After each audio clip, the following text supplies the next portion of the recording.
This show is sponsored by BetterHelp. When you feel empowered, you can do great things, but sometimes life gets you down. Working with a therapist can help you to be the strongest version of yourself no matter what life throws at you. Try it out at betterhelp.com/super. Hey brother! Guys, as the father of 3 sons who are 5 and under, I have seen the Cars movies a lot. Like a lot. But you know what? They love it. My son Nate almost never lets his Lightning McQueen car go. And the movies, at least the first and third one, are really pretty good. Although I could go with watching that crazy Lightning McQueen crash at the beginning of Cars 3 a few less times. Either way, while Cars might not be my favorite Pixar movies of all time, they have certainly grown on me a lot in the last years, and their impact on the world of kids television cannot be denied. I can tell you from experience, watching my kids' own viewing experience, there are just so many shows that are just talking cars, or talking airplanes, or talking first responder vehicles, or talking dinosaurs that are actually construction vehicles. It goes on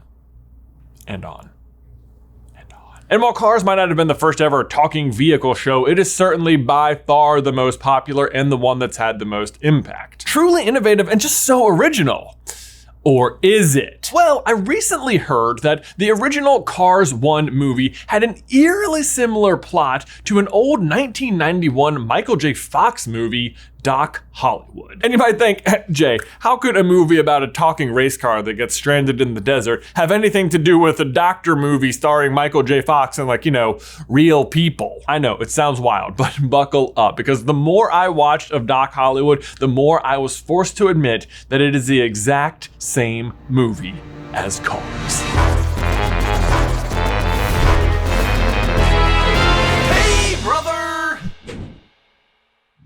All right, is Cars somehow a ripoff of Doc Hollywood? I suppose we should just start at the beginning. And right out of the gate, gotta tell you, pretty easy to start drawing some parallels. Let's start with Lightning, who you're probably a little bit more familiar with. Lightning is, of course, a young hotshot rookie who is undeniably one of the best race cars ever. His ego is huge, and his main concern coming out of the start of the movie is getting to California so he can schmooze Dynaco, claim his destiny, and get away from his embarrassing old sponsor, Rusty's, which, to be fair, does sell bumper ointment. Ugh. Meanwhile, over in Doc Hollywood, Michael J. Fox stars as Ben Stone, a young hotshot doctor who has just finished his residency in Washington, D.C., and despite his amazing medical acumen, is solely focused on getting across the country to California to land a job with the renowned plastic surgeon. It's a super high-paying job, but other doctors in the movies look down on it as not being real medicine. And how is Dr. Stone gonna be getting across the country, you might wonder?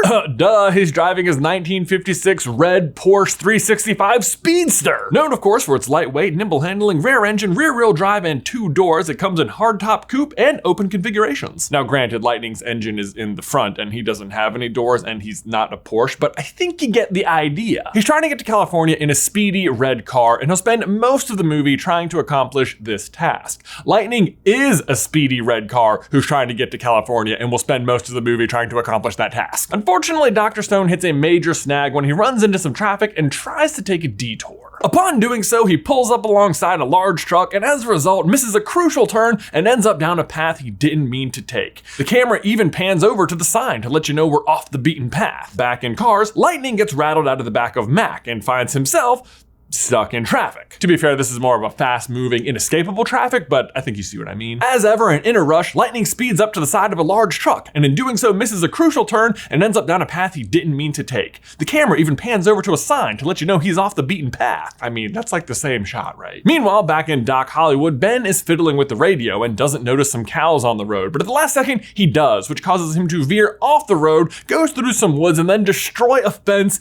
and run into the sheriff. And wouldn't you know, this is just about the same time Lightning is happening upon Radiator Springs, where he's out of control and destroys a fence and runs into the sheriff. To be fair, Lightning also ends up destroying most of the town itself, but the point is most of our leading men now find themselves stranded in the middle of a small town where everybody knows everybody's name. Oh hey look, the tow truck showed up! I wonder who's gonna show up next in Doc Hollywood. Hey, it's the tow truck! I wonder if they're both total jokesters.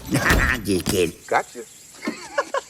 Uncanny. Moving on though, our intrepid heroes next find themselves both at court where, wouldn't you know it, they both get sentenced to community service fixing the town before they can leave the town. Lightning specifically has to fix the road he destroyed, and Ben has to serve as the town doctor for the next 32 hours. Well, 32 hours of community service. Both characters are both initially given poor living quarters, Lightning the impound lot and Dr. Stone the examination room at the hospital, but both are also quickly upgraded as a gesture of goodwill from the town. And actually I am glad we got to Sally finally, who does just happen to be a Porsche, by the way. Holy Porsche. Also, actually, is it just me, or is it crazy that they had a sports car named Sally and didn't make her a Mustang? Like, am I missing something, or is that just a giant missed opportunity? Anyway, despite initially hating the town, in fact, both Lightning and Ben refer to it as some sort of hick town heck. I'm in hillbilly hell! Now I'm waylaid in this hee-haw hell. Both Lightning and Ben begin a courtship with a girl in town. For Lightning, obviously, it's Sally, and for Ben, it's a girl named Lou. And if you weren't sold on the similarities between these movies yet, well, here's where things get wacky. Sally is a former lawyer who once lived in the fast lane and dug that big city life before eventually falling in love with Radiator Springs and leaving all that behind her. While Lou, on the other hand, I mean, she's so different. She used to live in a big city and came back to a small town and is now studying to be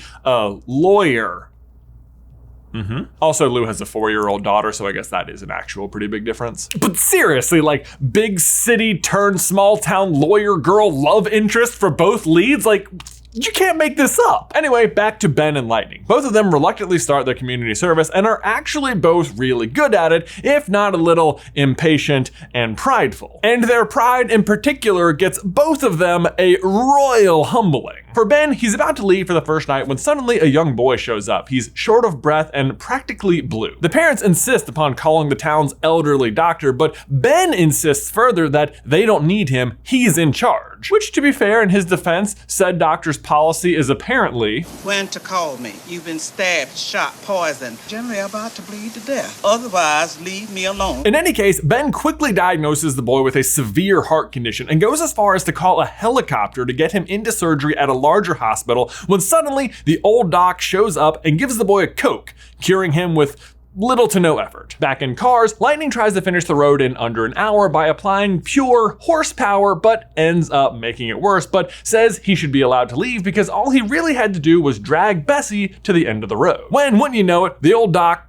Hudson shows up. He says Lightning can leave and he'll pave the road if he can beat him in a race, which Doc ends up winning with little to no effort. Yeah, both towns feature an old doc who has the exact same but older expertise as the main character. And as you might expect, both old docs hate the main character initially, but then something changes. Because despite their poor attitude and general arrogance, there's just no denying that Lightning and Ben are actually really good at what they do if they actually try. Lightning does redo a section on the road and it's absolutely perfect, while Ben continues to heal everyone in town, including the old doctor himself, who actually is having a heart attack, but whom Ben saves. Doc Hudson, on the other hand, is surprised by Lightning's craftsmanship and even more surprised that with his spare time, all Lightning is trying to do is make the left turn on dirt. All right, guys, and now we need to take a quick pause to tell you about today's sponsor, Bespoke Post. Let me tell you guys a secret. You don't have to wait until Christmas or your next birthday to open up your next box of awesome. Because Bespoke Post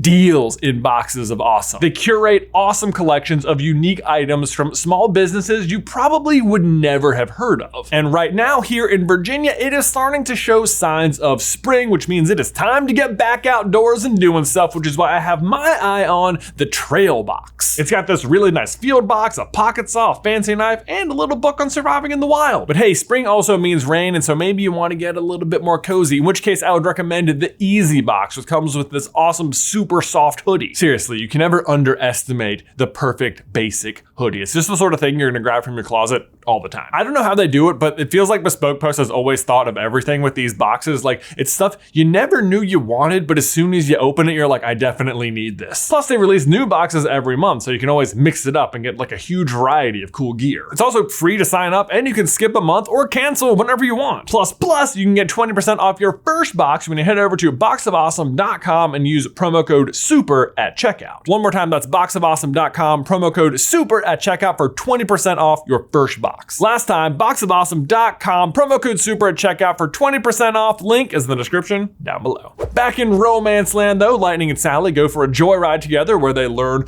more about each other, as do Ben and Lou. It turns out Lou is the ambulance driver at the hospital, so they get to spend a lot of time together driving around. Which brings us finally to the squash pageant, Grady's biggest annual event where the whole town is on display and the hero has been wholly accepted into the town. Everything seems like it's going great. Ben and Lou even share a slow dance. Then in Radiator Springs, Lightning's effect on the town has been electric. Literally, he's managed to help fix all the neon lights in town, and as a result, the whole town is on display and the hero's been wholly accepted into the town. Everything seems like it's going great. Lightning and Sally even share a slow drive. But as the night comes to an end, the real world finally catches up with both our leads. The judge releases Ben from the rest of his service, and thanks to a call from the old Dr. Aurelius, Ben lands the job in California and he ends up leaving in the middle of the night. Lightning also finds himself suddenly swarmed by media and cameras in the middle of Radiator Springs and gets whisked away in the middle of the night. Thanks again to a call from the old Doc Hudson. I mean, it's the same thing. It's the same thing. And of course, as you might expect, in both cases, just as the lead gets everything they thought they want, they realize they actually had it all along. Lightning forgoes winning the Piston Cup in favor of helping the wrecked king finish his last race. And Ben decides to give up on LA after his own wrecked car is brought back to him by some old friends. There you go. By old friends, I mean people from the small town, which is, you know, like all like how all the people from Radiator Springs show up to the race for Lightning. Like, it's the same. And there you go, guys. Doc Hollywood versus Cars. I mean, it's the same movie. Which, to be clear, I'm certainly not the first person to notice this. In fact, if you go to the Doc Hollywood Wikipedia page, there's an entire section on there about how Cars is basically beat for beat the same movie. In fact, when Cars first came out, a lot of the reviews basically pointed this out. Like, it's just Doc Hollywood,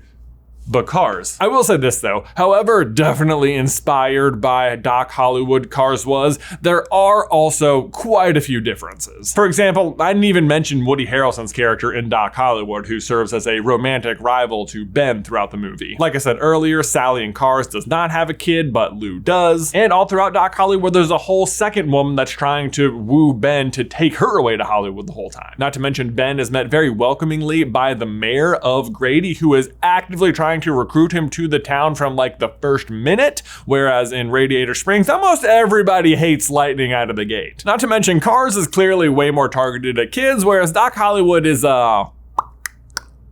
On top of that, however inspired the first Cars movie might have been by this movie, it's also gone on to do Cars 2 and Cars 3, which are definitely very original stories, not to mention the gazillion spin-off different Cars things. I mean, there's TV shows and Tall Tales with Mater and planes, I guess. There's so many other things. So at least at this point, Cars certainly has a life of its own and its own very unique identity. And like on top of that, like big city guy falls in love with small town life is not exactly a brand new story to anyone, but either way, it is crazy how many story beats are like exactly the same. It does feel like they could have branched out a little. But there you go. If you want to draw more comparisons for yourself, I totally recommend you check out Doc Hollywood. It is a little bit more adult than Cars, obviously, so be aware, maybe not for the kids, but let me know what you think.